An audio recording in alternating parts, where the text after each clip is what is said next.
Oh my gosh, it's just one of those moments that you can't explain. Just super rewarding. You work so hard for it, and then there it is right in front of you. So just I again, it's like when everything happens and falls into place like it should. Um, I just felt like everything was going to be right that day, and it sure enough was, and it just happened. So I mean, just it happened better than I could have imagined. Oh, you got her, dude. She's down. Let's go. Dude, I just shot a deer of a lifetime. Freaking smoked him. One with nature, and if you're a believer, one with God. Definitely gets your heart pumping. Boy, you are in trouble. Fall Obsession Podcast. All right, guys, welcome back to another Fall Obsession Podcast episode. I am Sam with Fall Obsession, your podcast host, and we appreciate you guys tuning in. I am joined this week by a guest returning to the podcast again. She's joined us before, and that is our very own field staffer, Kim Sullivan. Welcome back, Kim. Thank you for having me. Hey, it's our pleasure. Always a good time. And if you guys want, like I said, Kim has been on here before. She's known for slaying big deer up there in her stomping grounds up there in Virginia. So check out her previous podcast episodes with us. Episode 71 is the most recent one. She talked about some of her whitetail management tactics and a lot of other good stuff that she does up there. Kind of as we led into this deer season that we're in right now. And then again, I guess it was kind of recapping a hunt last year, but we recorded it back in January, was episode 46, where she talked about actually a buck that she killed last year. So both of those are really good episodes. You guys need to go check them out and let us know what you think of them too. But we are on here today catching up with Kim because there's another big deer on the ground. You had a repeat again this year. You may have even won up last year. I don't really know. We'll let the listeners decide that. But really big deer on the ground. Congrats on that. He's a stud. Thank you so much. I'm still just blown away by it. So still super excited. So I know obviously that's the meat of our discussion. That's why we're here. We're going to talk about this hunt, talk about this deer.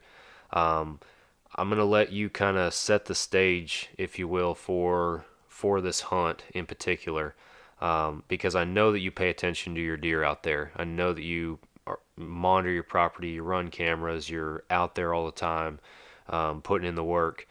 So kind of, I guess we're kind of building off of our last podcast even, but tell us about your history with this deer or any sort of memorable observations or watching him leading up into the season.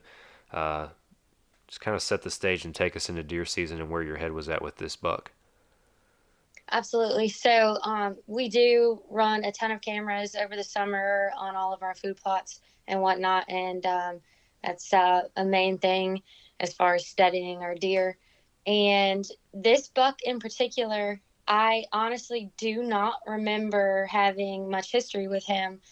And I think one of the main reasons, like after I actually killed this buck, we went back and looked at some of our trail cameras from the summer, some of our pictures that we saved from the summer. And he was on camera a ton, but I just overlooked him because he was on camera with another buck that I talked about in my last podcast that I named Kelsey. He still is on the top of my list as a shooter buck, but he, I guess I just overlooked this one. And looking back, I mean, he was showing up in very close territory from where I killed him. And he had a ton of pictures coming in consistently. So, he's one of those deer that he had been around, but I ended up overlooking him until a couple days before I actually killed him.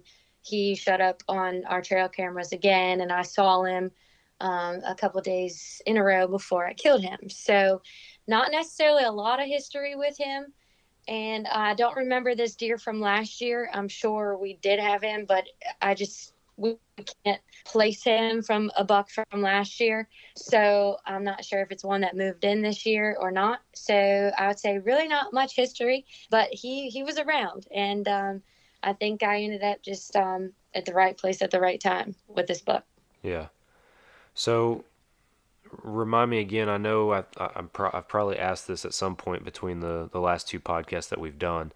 Um, but in Virginia, for the land that you have access to or the land that you hunt, how many buck tags or how many bucks are you allowed to take? So we are earn a buck. And so you have to, if you kill a buck, you have to kill a doe before you can kill the next buck. Okay. In my opinion, I think we're allowed too many because Virginia has some stud bucks. And I think as far as like management goes and just the amount that we're allowed to kill, I personally think it's too many. But, some people might disagree with me. But I do think that Virginia could really, really be up there if we minimized our buck tags. Gotcha. Okay. I was curious because, like, I'm on our property, for example, that we're hunting. I can kill one mature buck Oh my for the God. whole season. So I'm really paying attention to cameras and trying to really think about, okay, which deer do I want to put forth the effort, or if another buck walks out, you really have to think about, okay, is this one I want to burn my tag on? So it's just I just wanted to clarify that because I know there's other listeners that probably have a similar one or two bucks that they're limited to. So I wanted to clarify that before we moved any farther. But building upon that, I wanted to talk about kind of your decision to take this deer, because I know a few days prior you sent us a photo of another buck that was very impressive in my opinion. I may have even said that I would probably shoot him, but but tell us about that deer and just your thought process with him versus the buck that you ended up killing, and kind of what justifies a shooter out there for you. Yeah. So Virginia bow season opened Saturday 4th. And, Saturday I saw a couple does. But I'm usually when bow season starts, I have bucks in mind. And, I don't really look to kill a doe that early. But Sunday, October 5th, I was out in the stand, and at 7:30 in the morning, a buck we call Flames came in with another like smaller 8-pointer and then a spike. They all came in together, which I was like super caught off guard. I just didn't think that I was going to see them, but they showed up in our food plots, and the buck that I ended up passing on, he came within 10 yards of me, and I knew him right away because he has just this super freaky rack where he's just crazy wide, but shorter tines. And, we had a ton of pictures of him, a ton of videos of him all summer long. And the main thing that gets you is his width. I mean, it's just crazy wide. But when I saw him initially on hoof, I was just like, I knew exactly who he was. And I was just like, I don't think I'm going to shoot him. And it kind of surprised me because just how wide he was, but I felt like he didn't I don't know, he didn't get me worked up like I thought he would have after seeing him on camera and on video. Like I just didn't get that like intense feeling that I usually get with a buck. And I just convinced myself just to let him walk, and I thought he was young, and I just didn't think he was a shooter. And he also has like one of his I think his right side, maybe from injury or something, is a lot less developed, smaller than his left side. So I think that was one of the main reasons I passed. If his sides were even, then I probably would have taken him. But I have him on video. I recorded it, and then I got home and I thought I did the right thing, and I was showing my boyfriend the pictures and the videos, and he was even like caught off guard. why why did you pass that buck? And I was like, oh my gosh. So then, I just second guessed myself for days. And I was just like, oh my gosh, like I messed up on a huge buck. I probably should have shot him. Like that was my opportunity. Um, but it's moments like when I got the deer killed that kind of, it just makes it all worth it. Like I went through so much, like so many feelings over that, and I just thought I just completely messed up. But I know I'm a lot happier with the buck I killed than I would have been with the one I let go. And he's just the one I killed, just a lot more mature in my opinion, and his body size was a lot bigger.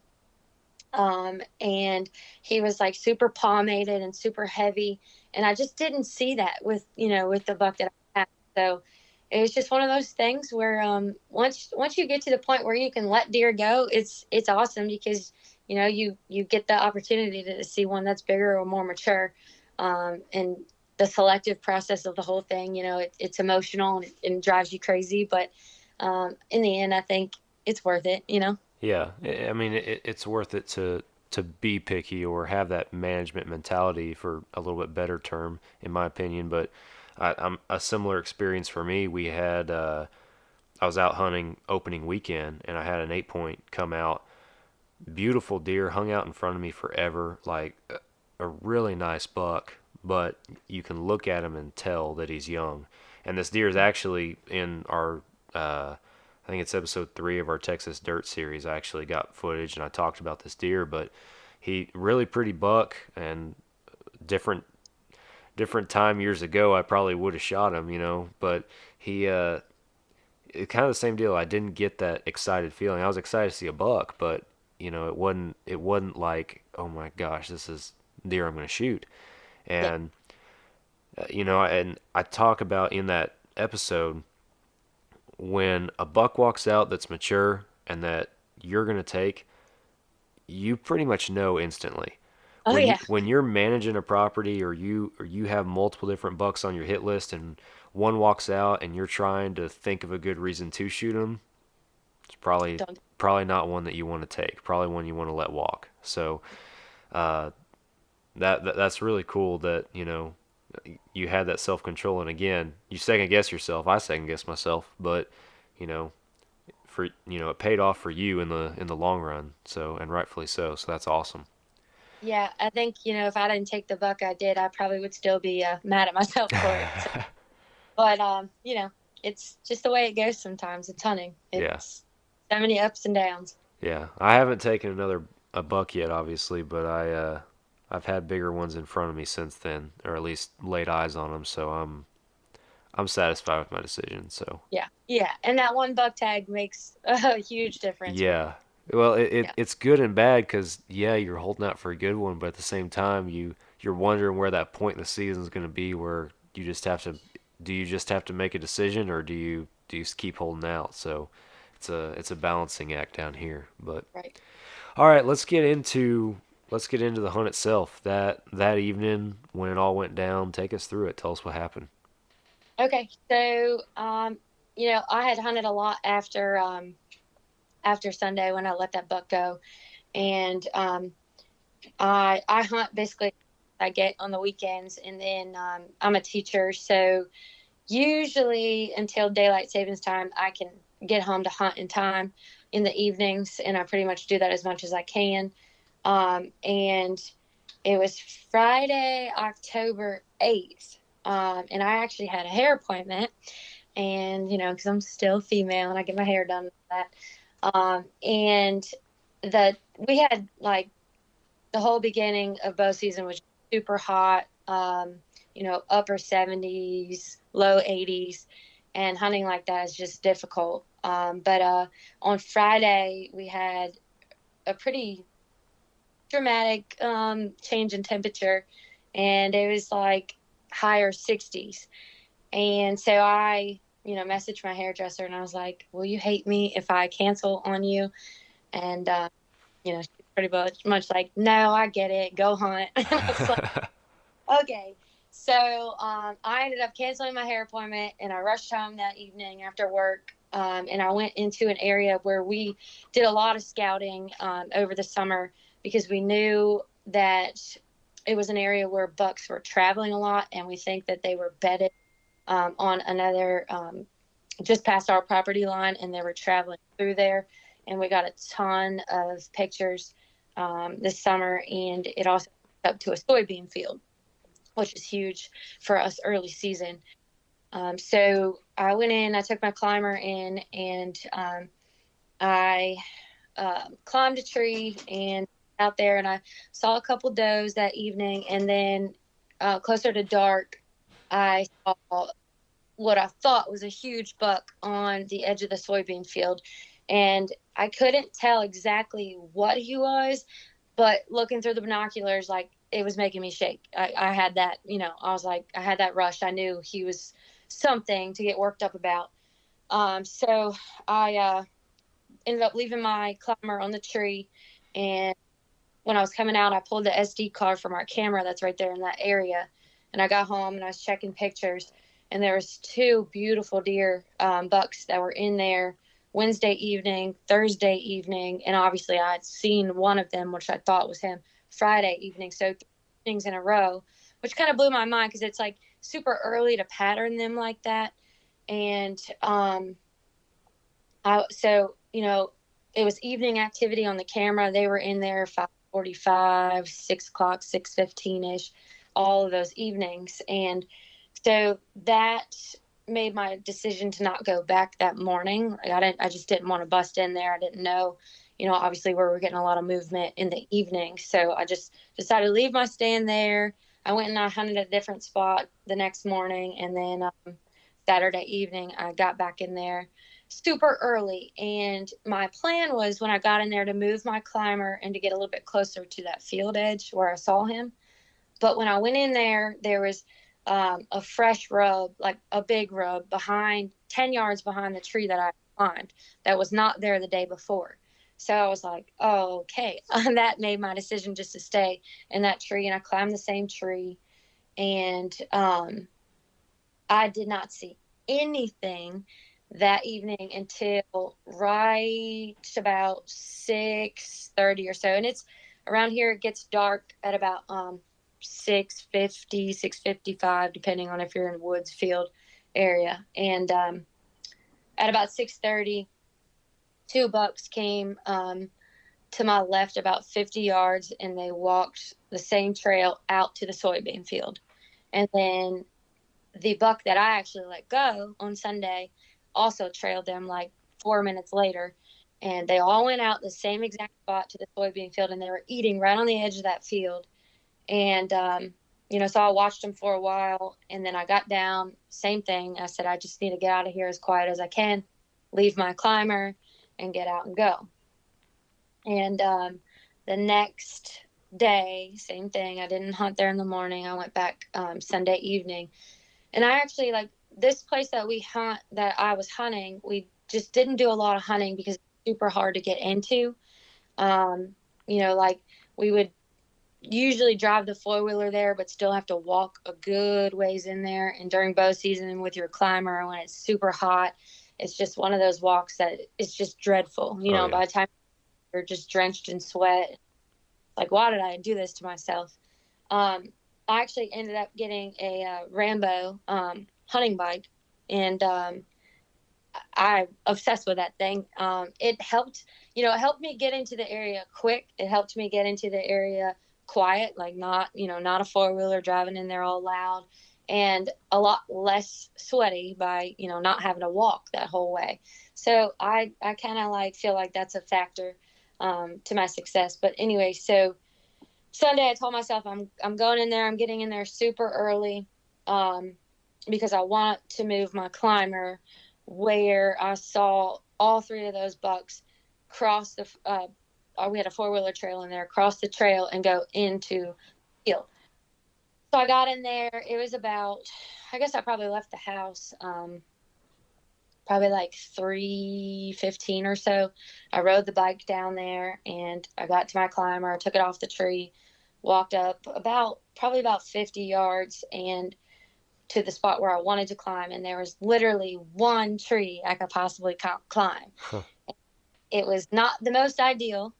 It was a real small tree, but I just didn't have many other options. So I was like, well, I'm just going to do this. And I got up in the tree, and I remember thinking, like, if these deer get past me, I'm never going to be able to shoot them. I don't have any shooting lanes to my right. On the edge of the field, I just didn't have any shooting lanes.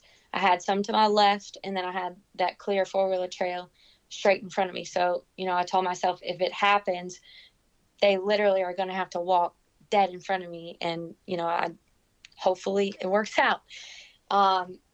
So, I remember I was sweating because it was about 76, 78 degrees, something like that. It was warm that day. As I was sitting up there, I heard acorns just dropping.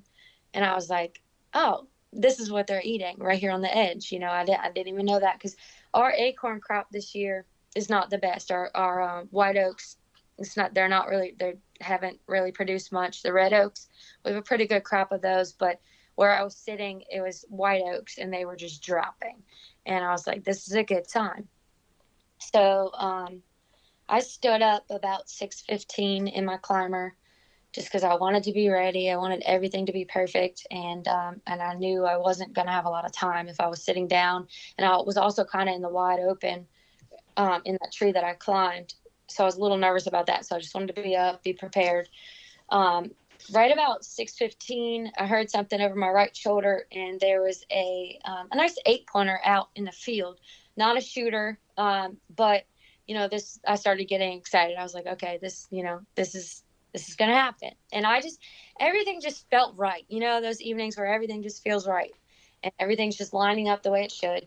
And right at 6:30, like clockwork, I heard something into the woods to my left, in the exact same area where the deer came out Saturday evening.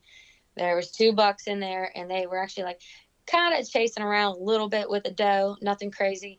But then they were rubbing trees. They were making scrapes. They were all over the place down there.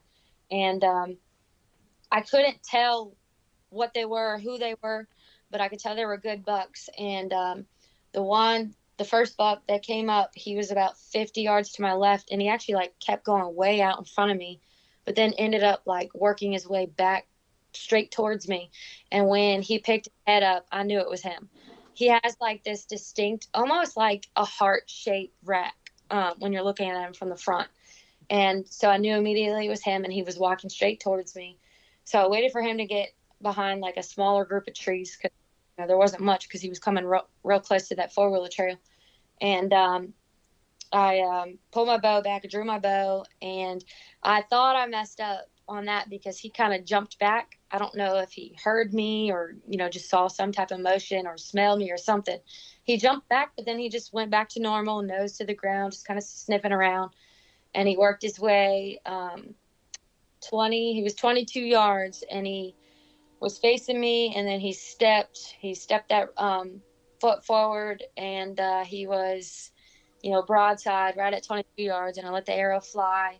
And I heard this, like the thud. I don't know if, I feel like bow hunters, when you made a good shot because you hear it. Yeah. And I heard that, and he took off into the field, and I watched him. He ran through the field and then cut back into the woods behind me, and I was pretty positive I heard a crash.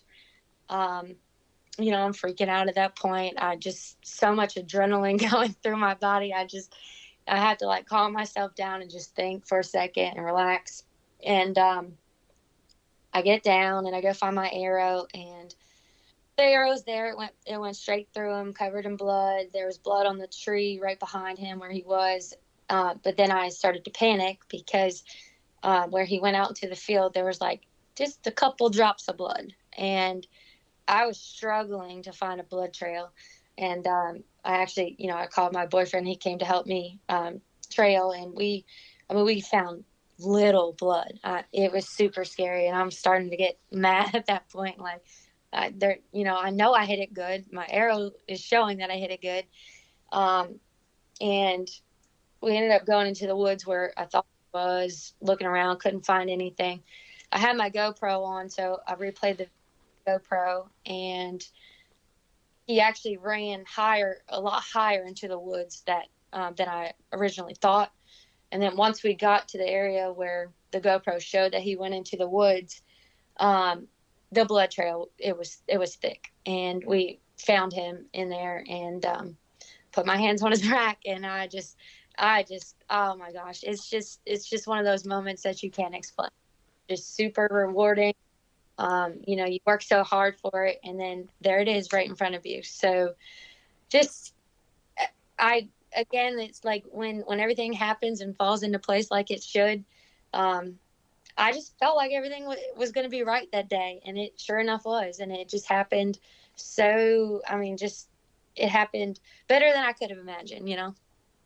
Absolutely. That's awesome. It's great when it comes together like that, and yeah, the rewarding feeling that you have when you finally walk up and not just having a big deer on the ground. And I know I probably said something similar to this in talking about last year's buck in that episode, but you walk up and you put your hands on that rack. It's not just a big deer. It's hours and days of hard work and perseverance and patience, blood, Yes, sweat, and tears paying off right then and there.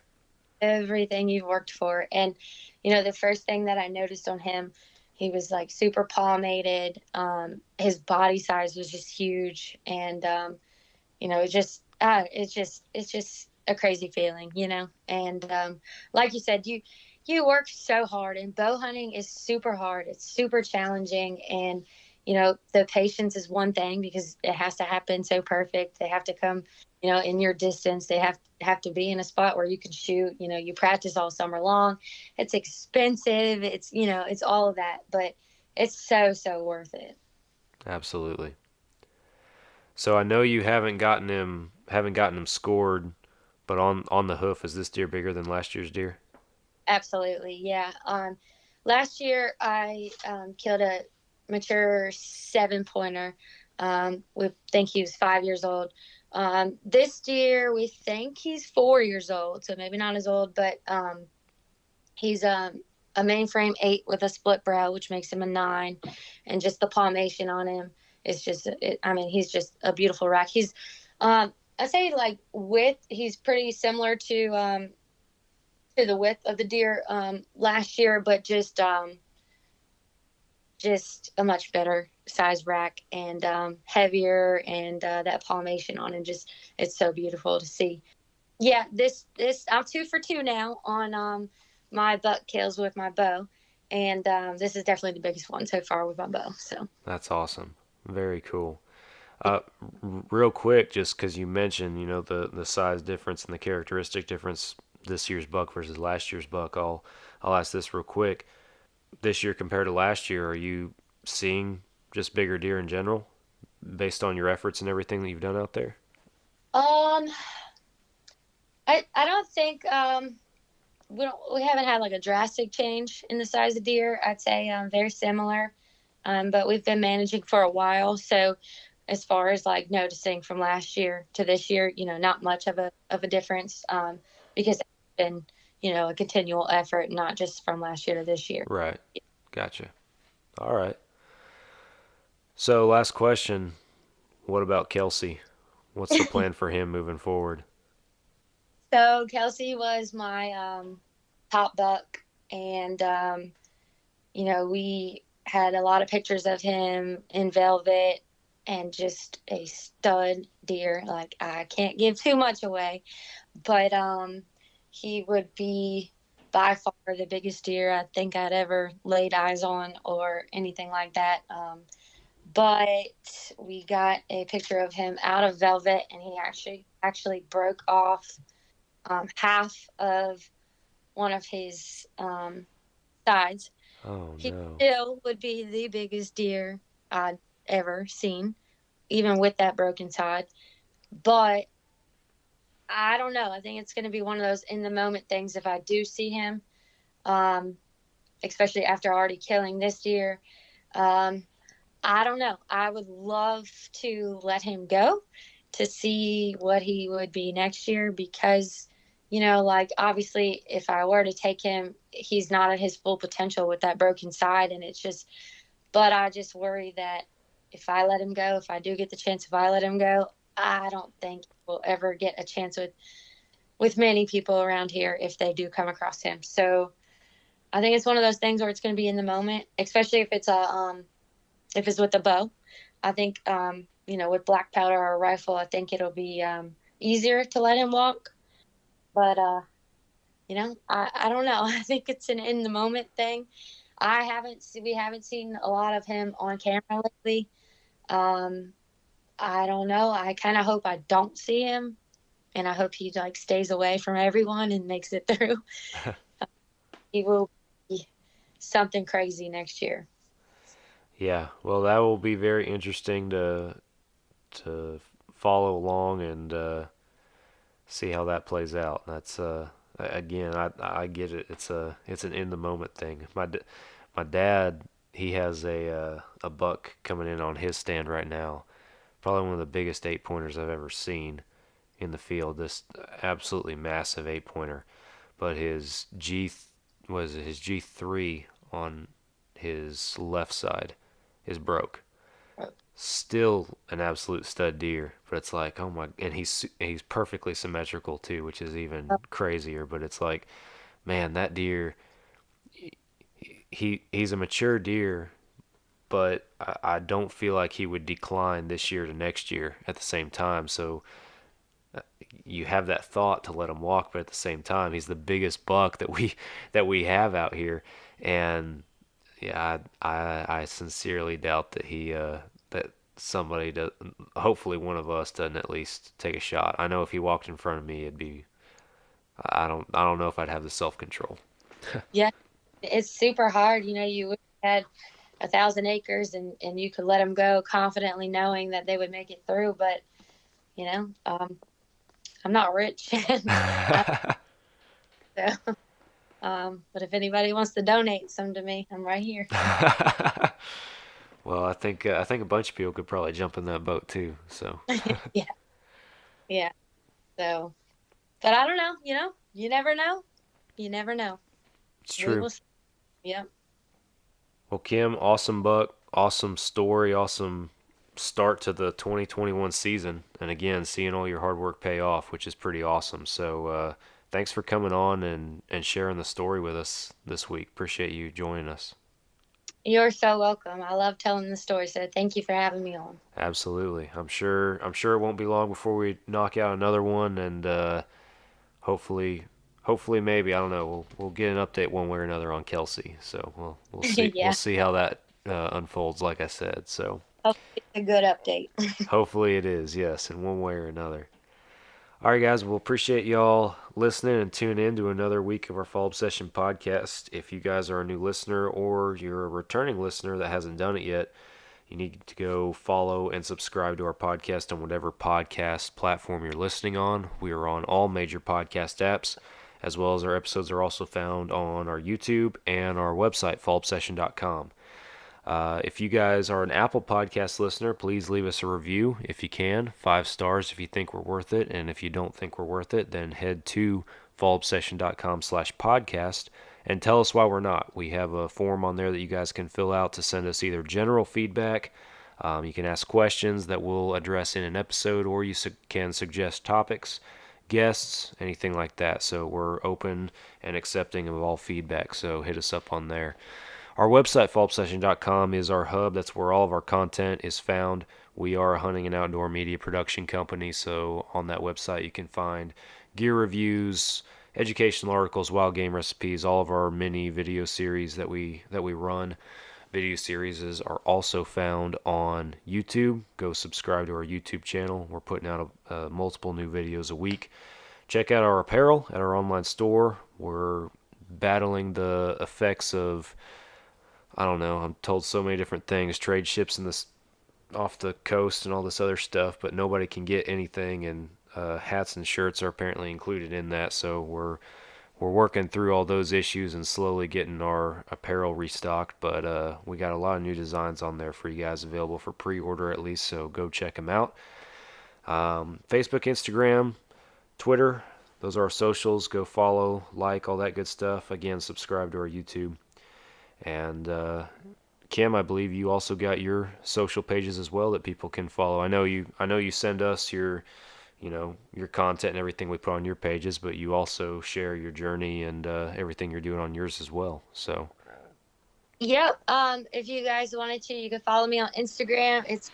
I actually have a YouTube video of this hunt that I kind of self-filmed with my GoPro, and the YouTube link is on my Instagram bio, or it's you can search KS Outdoors on YouTube as well, and I have that video as well as a couple other ones on there. So if you guys wanted to check those out, that would be great.